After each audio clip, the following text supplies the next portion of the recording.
morning, good morning. Kumusta ang lahat? Sobrang ulan sa Bicol. Grabe. Ay, inabot tayo ng ulan mga karams. Basang-basa yung pantalong ko. Mag-isa pa lang tayo dito sa bodega. Maaga kasi hinatid ko na naman yung anak ko sa terminal. Kaya yan o, sobrang lakas ng ulan o.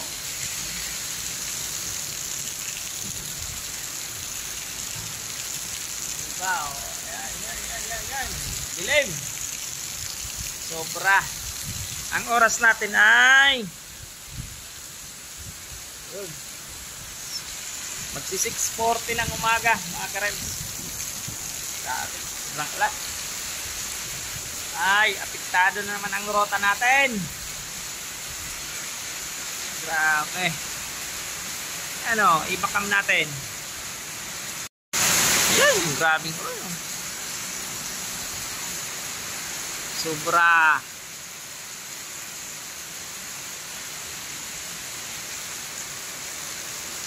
Lakas.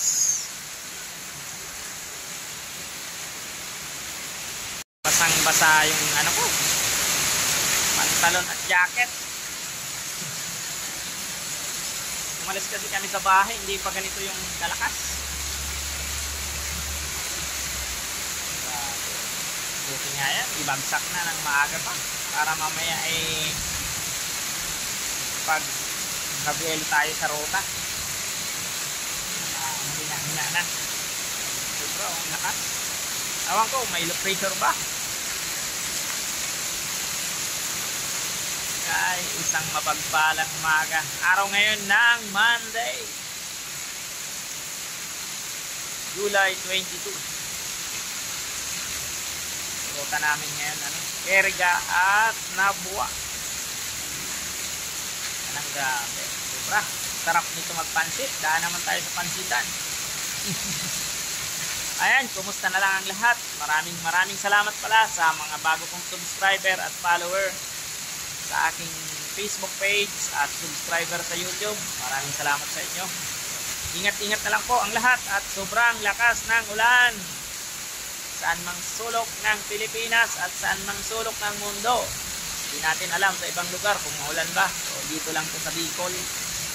Ayan o. Wala pa yung ibang mga kasi dito maglo-loading pa lang ngayon yung mga delivery namin. Wala pa rin naman yung aking driver. Biglang bumagsak yung ulan, nakamotor lang din yun. Ayan mga karems, abang-abangan nyo mamaya. Magbibideo tayo pag biyahe namin.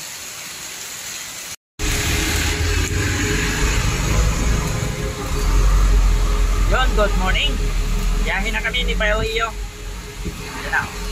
Medyo wala na yung ulan. Doon na lang sa pupunta natin. Sobrang dilim. Good morning, Loy. Good morning. Good morning. Madilim pa sa unahan natin. Nandito na tayo sa Naga Diversion. Ito yung diversion ng Naga.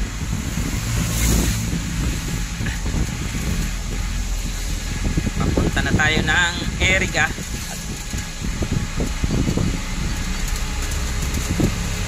Yung medyas ko nilagay ko sa electric fan at basang-basa yan.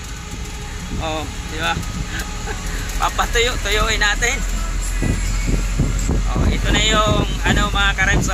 Dito sa mga matagal nang hindi nakakarating ng Naga, ito yung mga bagong establishment ng Naga. Ayan mga karems. SNR, bago lang yan. Ayun, SNR. Tapos itong Win-Win Mall, dati na yan. Yan, yung mga hindi nakakarating ng Naga, tingnan nyo yung ating mga video at ipapakita ko sa inyo yung mga bagong establishment dito. Dito to sa diversion. Ito yung McDo na bago.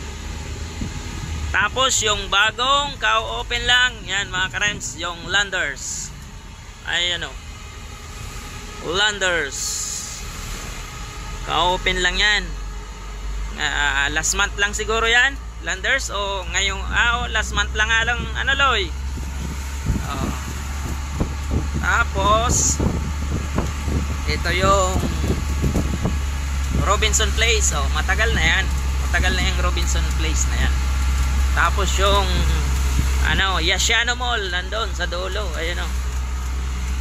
Yasiano Mall. Oh, dito tayo sa Almeida Highway dadaan. Ayan yung ano mga karanso. Robinson Place. Oh. Yan, dito tayo dadaan. Almeida Highway tayo.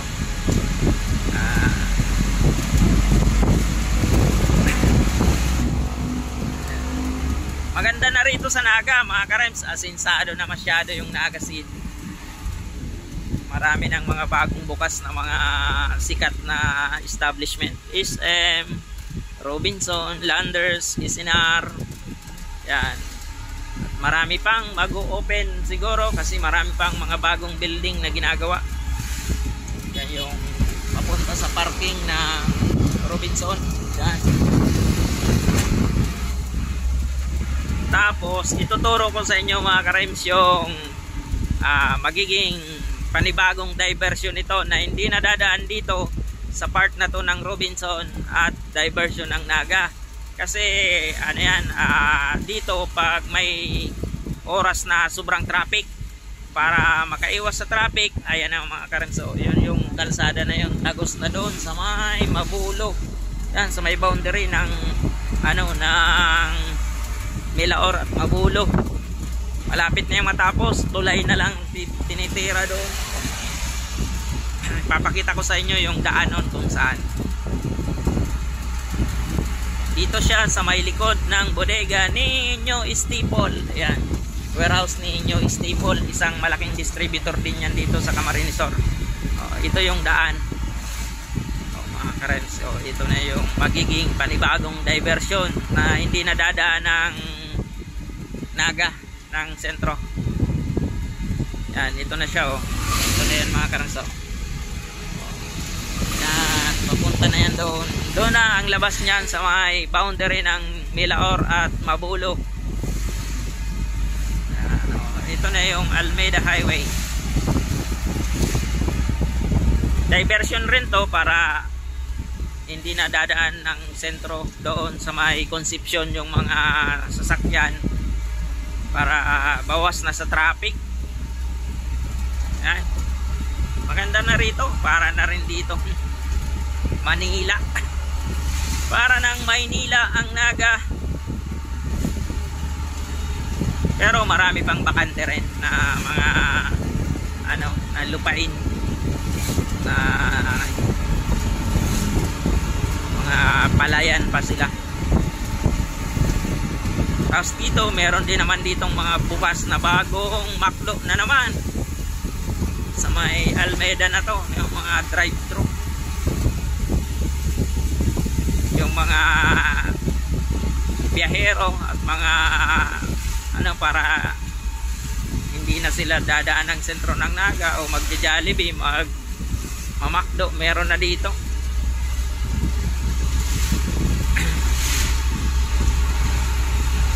May mga hotel dito sa part na to ng Almeida.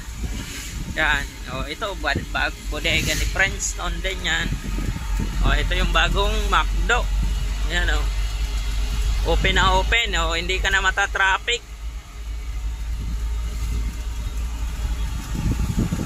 At doon sa unahan merong Jollibee sa kanto. May mga hotel dito. Yan,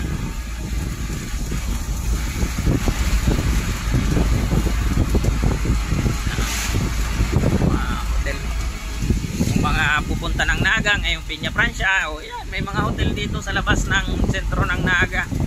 Ayan Lindes, maganda din naman dyan.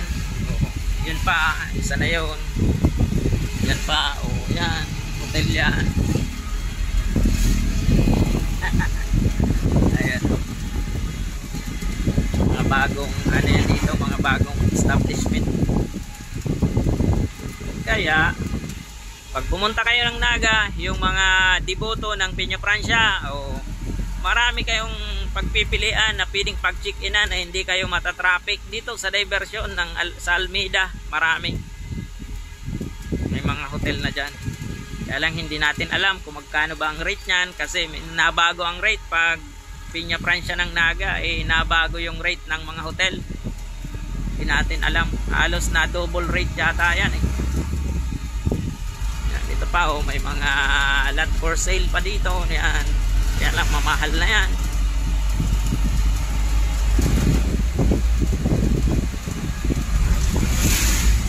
Kala ko hindi natitila yung ulan kanina sobra. Oras natin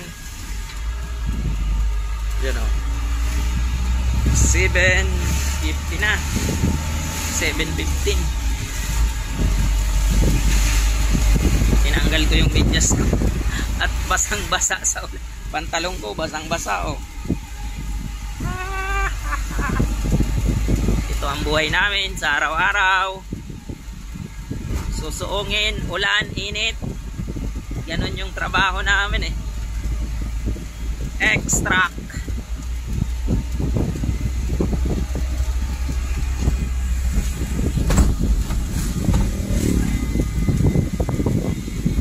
Paglabas natin dyan, meron na dyan bagong Jollibee sa kanto.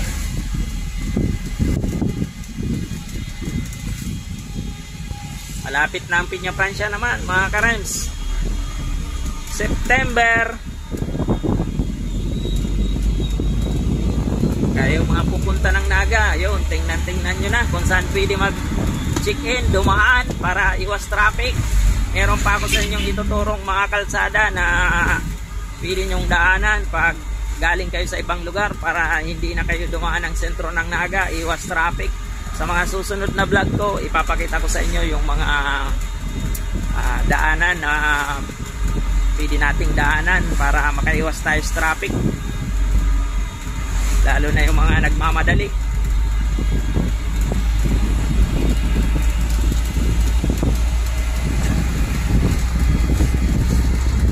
Nandito pa rin tayo ngayon sa Almeida Highway. Ito yon.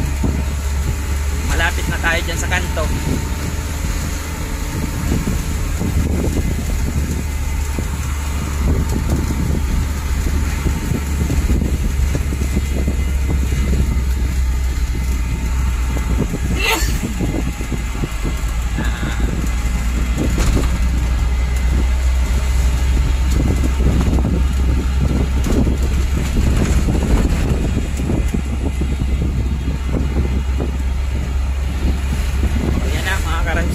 Kanto ng ayan, papunta na yan ang sentro ng Naga.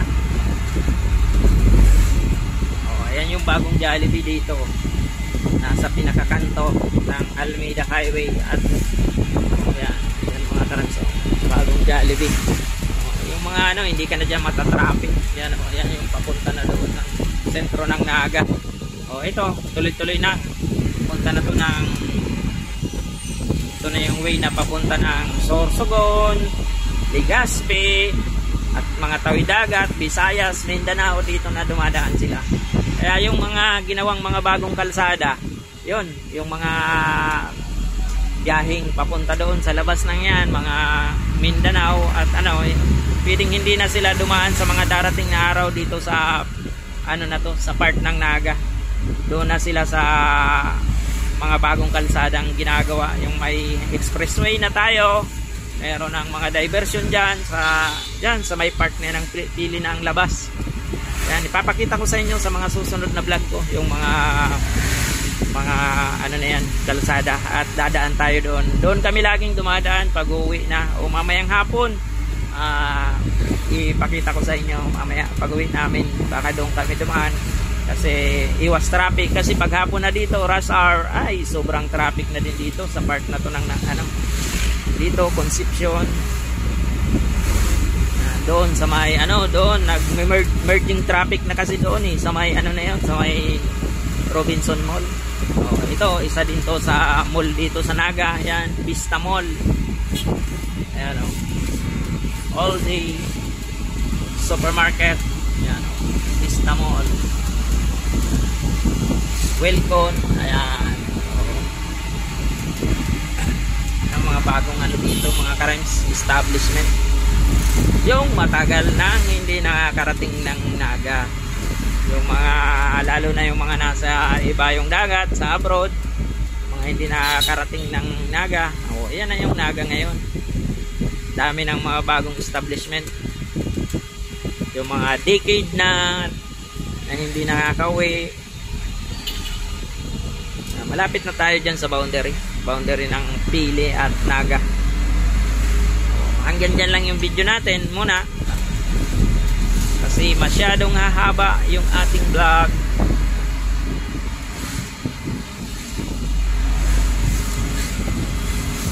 Yon, shout out nga pala kay Ina, asawa ni Jan. Jan, siya nagtatrabaho sa Ford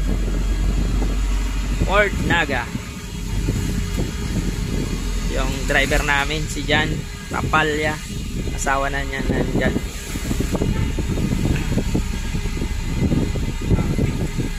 Traffic nga naman eh. Oh, yan, merging traffic na kasi dyan eh. Yung papasok ng ano, kasi dyan may daan din dyan pababa, tagos din yan ng Naga sentro yan sa Kararayan. Kaya minsan dito nagta-traffic dito, lalo na ngayon may mga pasukan na, ay may checkpoint kasi pala, kaya traffic din naman. Oh. Yan. Siguro yung mga pampasahero doon din sa may diversion, ay doon din sa may boundary ng Milaor Naga, may mga checkpoint din kanina pag nadaan namin. Kaya ngayon meron din naman. Oh. Yan, boundary na may checkpoint, kaya traffic tayo. Yan, i-off na natin mga ka-Rhymes yung ating video. At dito naman na lang din tayo sa boundary. Ayan, yan dyan yung papuntang Kararayan dyan. Traffic na eh, meron checkpoint. Yan, bye-bye na muna.